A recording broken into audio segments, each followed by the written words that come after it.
दोस्तों, जीवन में धोखा खाना भी बहुत ज़रूरी है, क्योंकि चलना माँ बाप सिखा देते हैं, लेकिन संभलना खुद ही सीखना पड़ता है। ज़िंदगी बहुत छोटी है, इसलिए किसी इंसान का पीछा करने से कई गुना बेहतर है अपने सपनों को पूरा करना। ज़िंदगी हंसते रहो, इसलिए नहीं कि आपके पास हंसने का कारण है, इसलिए क्योंकि दुनिया को रत्ती भर फर्क नहीं पड़ता आपके आंसुओं से। चील की ऊंची उड़ान देखकर चिड़िया कभी डिप्रेशन में नहीं आती, मगर इंसान की ऊंची उड़ान देखकर इंसान खुद बहुत जल्दी डिप्रेशन में आ जाते हैं। अक्सर हम जीवन में सोचते हैं कि हमने जीवन में ऐसा कोई पाप नहीं किया, फिर भी हमारे जीवन में इतना कष्ट क्यों आया। यह कष्ट और कहीं से नहीं, बल्कि लोगों की बुराई करने के कारण उनके पाप कर्मों से आया होता है, जो बुराई करते ही हमारे पास आ जाता है।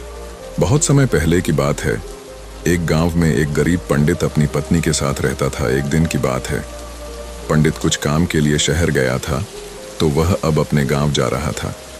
तब उसने देखा कि रास्ते में एक चिड़िया एक रोटी को पकड़कर एक खेत में खाने की तैयारी कर रही थी। तभी पंडित ने चिड़िया की चोंच से वह रोटी छीन ली। मुंह का आहार छिन जाने पर चिड़िया ने निराश होकर आकाश की तरफ देखते हुए कहा, दूसरे को दुख देना अच्छी बात नहीं है। उस दिन चिड़िया बहुत निराश हो गई।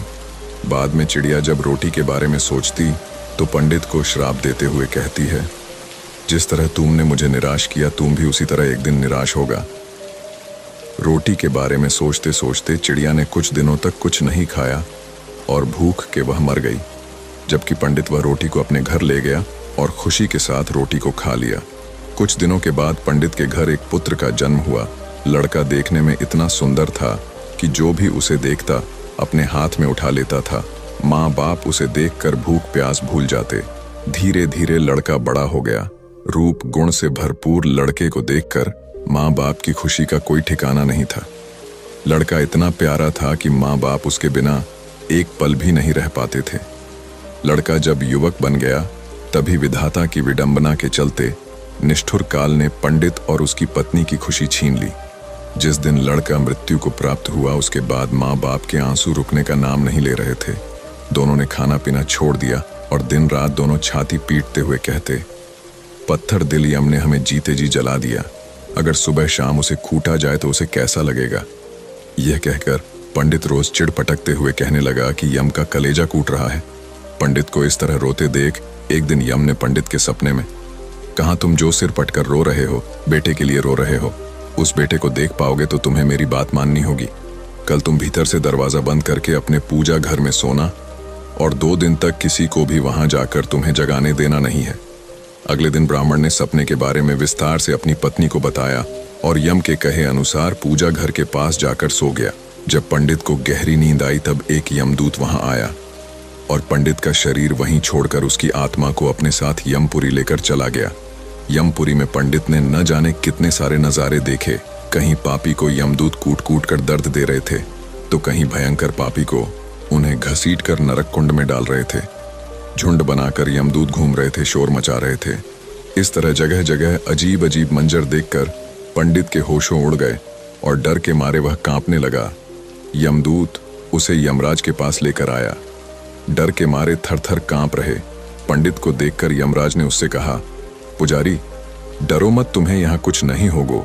जरा तुम उन नौजवानों की तरफ देखो, क्या उनमें से कोई तुम्हारा बेटा भी है। पंडित ने उन नौजवानों तरफ देखा तो अपने बेटे को मौजूद पाया। बेटे को देखकर पंडित ने खुश होकर यमराज से कहा, जी महाराज, वह मेरा बेटा है। पंडित का जवाब सुनकर यमराज ने कहा, उसे यहाँ बुलाओ, अगर ना आए तो वहां जाकर बुला लाओ। पंडित ने अपने बेटे को पुकारा, मगर वह नहीं आया। तब उसके पास जाकर बोला, मेरे बच्चे, मैं आया हूं, तुम मेरे साथ चलो। पंडित ने 2-3 बार इस तरह कहा, मगर बेटे ने उसकी तरफ देखा ही नहीं।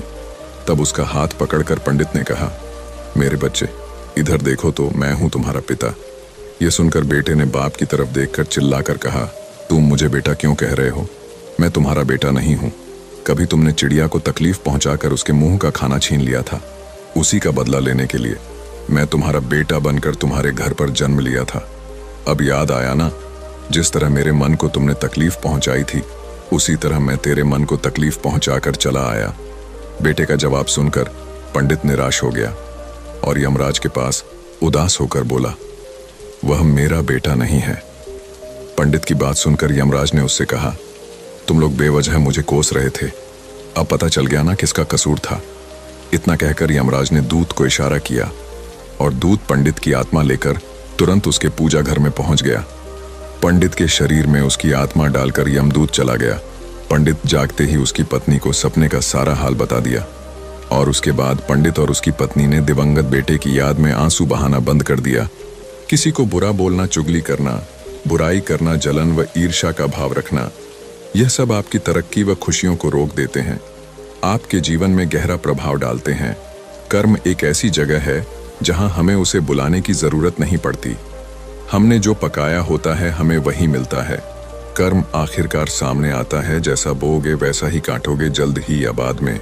एक गांव में दो कुत्ते रहते थे। दोनों आपस में गहरे और अच्छे मित्र थे। साथ साथ रहते और साथ सोते थे। उनमें से एक कुत्ता का काला था तो उसका नाम कालू था, दूसरा कुत्ता लाल था तो उसका नाम लालू था। एक दिन दोनों कुत्तों ने तीर्थ यात्रा करने की सोची, किंतु वे रास्ता नहीं जानते थे। दोनों ने निश्चय किया कि यात्रा शुरू तो करें, रास्ता तो अपने आप निकल आएगा। एक दिन वह दोनों एक साथ तीर्थ यात्रा पर निकल दिए। चलते चलते उन्हें एक गांव दिखा। काफी रात भी हो गई थी तो वह दोनों एक पेड़ के नीचे सो गए। थके होने के कारण उन्हें नींद आ गई। सुबह होने पर फिर अपनी यात्रा पर निकल पड़े। एक गांव पार किया। दूसरे गांव के पास पहुंचने पर उन्हें भूख लगी। वहां उन्हें 4-5 चूहे दिखाई दिए। लालू की पूंछ खड़ी हो गई। वह कालू से कहता है, क्यों गंडक जी, आप फरमाओ तो मैं इन 3-4 चूहों की चटनी बना डालूं। कालू ने गर्दन हिलाकर कहा, नहीं भाई लालू जी, हम तीर्थ यात्रा पर निकले हैं और तीर्थ यात्रा में किसी की हत्या करना पाप होता है, तो आप कोई दूसरा उपाय खोजो जिसमें कोई जीव की हत्या ना हो तथा हमें कुछ ऐसा ना खाना पड़े जिससे हमारी तीर्थ यात्रा भंग हो। दोनों कुत्ते एक सपाटे पर रुक गए। वहां पर एक मंदिर था। कुछ देर आराम करने के पश्चात दोनों ने फैसला किया कि अलग अलग दिशा की ओर चलना चाहिए। जिसको जो मिलेगा खा लेंगे। एक साथ चलते तो दोनों में से किसी का भी पेट नहीं भरेगा। कालू और कालू दोनों अलग अलग दिशा में निकल गए। जाने से पहले उन्होंने तय कर लिया कि वे वापस आकर इसी जगह पर मिलेंगे। लालू कुत्ता चलते चलते एक गांव में पहुंचा। वहां एक दयालु पंडित रहता था। वह पूजा पाठ करके भोजन करने ही जा रहा था। उसकी पत्नी ने उसके लिए भोजन थाल तैयार कर रखा था। पंडित ने भोजन को भोग लगाया ही था कि लालू कुत्ते ने झट से उसकी थाली में मुंह डाल दिया तथा एक रोटी उठाकर वहां से भाग गया और पंडित ने ईश्वर का नाम लिया और हाथ धोकर उठ गया। पंडित ने अपनी पत्नी से कहा, बेचारे ये गंडक जी भी कितने भूखे हैं, सो आप ये भोजन की थाली इन्हें ही खिला दीजिए। पंडित की पत्नी गुस्सा होकर बोली, आप ये क्या कह रहे हैं? इस गंडक जी को ये थाली, इसमें कितने अलग अलग पकवान हैं, 2 तरह की सब्जी, अचार, दही, खीर, पूरी। पंडित दया भाव से बोला, तुम ठीक कहती हो, पर ये भी भूखे हैं। आप तो ये थाली इन्हें ही दे दीजिए। सोच लो कि ये थाली इनके ही भाग्य में लिखी थी। इसके पश्चात पंडित ने लालू कुत्ते को खूब पेट भरकर भोजन करवाया। लालू ने उसे खूब दुआएं दी। उधर कालू कुत्ता एक किसान के यहाँ पहुंचा। किसान अपने खेत में चक्कर लगा रहा था और जंगली जानवरों को खेत से बाहर निकाल रहा था। किसान की पत्नी खाने की थाल रख कर गई थी। थाल में भिंडी की सब्जी थी और बाजरे की रोटियां थीं। खेत का काम पूरा करके वह थाल खोलकर खाना खाने को तैयार हुआ ही था कि कालू ने तुरंत ही उसके भोजन में मुंह डाला और थोड़ी सी रोटी का टुकड़ा तोड़कर भागा। किसान एकदम से गुस्से में आ गया और खड़ा उठा। उसकी आंखें अंगारों की तरह लाल हो गई। उसने अपनी लाठी उठाई गाली देते हुए। उसने लाठी से इतनी जोर से वार किया कि कुत्ते की कमर टूट गई। वह पीड़ा से चिल्लाने लगा। कमर टूट जाने के कारण वह भाग ही नहीं सकता था। इसी बीच उसकी कमर में 3-4 लाठियां और पड़ गई। कुत्ता अधमरा हो गया। उसका साथी लालू चौराहे पर खा पीकर आराम कर रहा था। वह खड़े होकर अपने साथी का इंतजार कर रहा था। उसका साथी उसे कहीं भी नजर नहीं आ रहा था। लाचार और उदास होकर वह चौराहे पर बैठ गया। थोड़ी देर बाद उसे कालू अपनी तरफ नजर आते हुए खुश हो गया। वह जल्दी से उसकी ओर भागा। उसकी टूटी हुई कमर देखकर वह बहुत दुखी हुआ और पूछने लगा, भाई तुम्हारे साथ ऐसी दुर्दशा किसने किया? कौन पापी है जिसने एक रोटी के लिए तुम्हारी कमर ही तोड़ डाली? कालू की आंखें भर आई। उसने पीड़ा से कहते हुए सारी बात सुनाई। कालू की बात सुनकर वह क्रोध तथा दुख में डूबकर बोला, मैं उससे अपना बदला जरूर लूंगा। उस किसान को बताऊंगा कि खुद की कमर किस प्रकार टूटती है तो कैसा लगता है। लालू भी बोला, मुझे भी उस पंडित का कर्ज चुकाना है। उसने मुझ पर कितनी कृपा की है, मैं रोम रोम से उसे आशीष देता हूँ। इसी प्रकार बातचीत करते हुए दोनों कुत्तों ने अंत में यह निश्चय किया कि उन्हें प्राण त्याग देना चाहिए तथा प्राण त्यागने के बाद उनके घरों में जन्म लेना चाहिए। इत्तेफाक से ना तो किसान के घर कोई पुत्र था और ना ही पंडित के। दोनों कुत्तों ने मंदिर आगे जाकर अपने प्राण त्याग दिए। एक ही पल में दोनों मृत्यु को प्राप्त हो गए। कुछ समय पश्चात कालू ने किसान के घर जन्म लिया। किसान बहुत खुश था, किंतु उसकी खुशी अगले ही दिन विलुप्त हो गई। घर में इस पुत्र के जन्म होते ही उसकी पत्नी अस्वस्थ रहने लगी। उसका बैल मर गया। पहले जन्मदिन पर किसान के हरे भरे खेत को जानवर ने तहस नहस कर दिया और दूसरी तरफ पंडित के घर भी पुत्र का जन्म हुआ। पंडित और उसकी पत्नी बहुत खुश थे। कुछ समय बाद पुत्र के बड़े होते ही राज दरबार में पंडित का पद ऊंचा हो गया। पंडित ने राजा को एक युद्ध में जीत की बात बताई।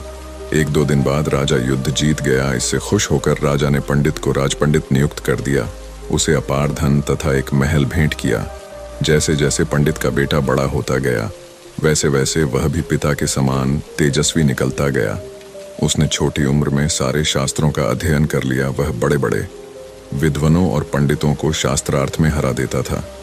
से पंडित के जीवन में 4 चांद लग गए थे। उधर दूसरी तरफ किसान का बेटा नकरा निकला।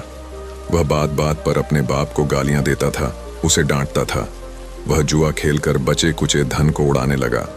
वह किसान बहुत ही दुखी हो गया था। उसे कुछ समझ नहीं आ रहा था। आखिर अंत में उसने सोचा कि इसको सुधारने का कोई उपाय करना चाहिए। इस तरह विचार करते हुए वह एक बुद्धिमान व्यक्ति के पास पहुंचा। उसने उसके सामने अपनी समस्या बताई। बुद्धिमान आदमी बोला, किसान को बोला, तुम इसकी शादी कर दो। शादी की नकेल अच्छों को सीधा कर देती है।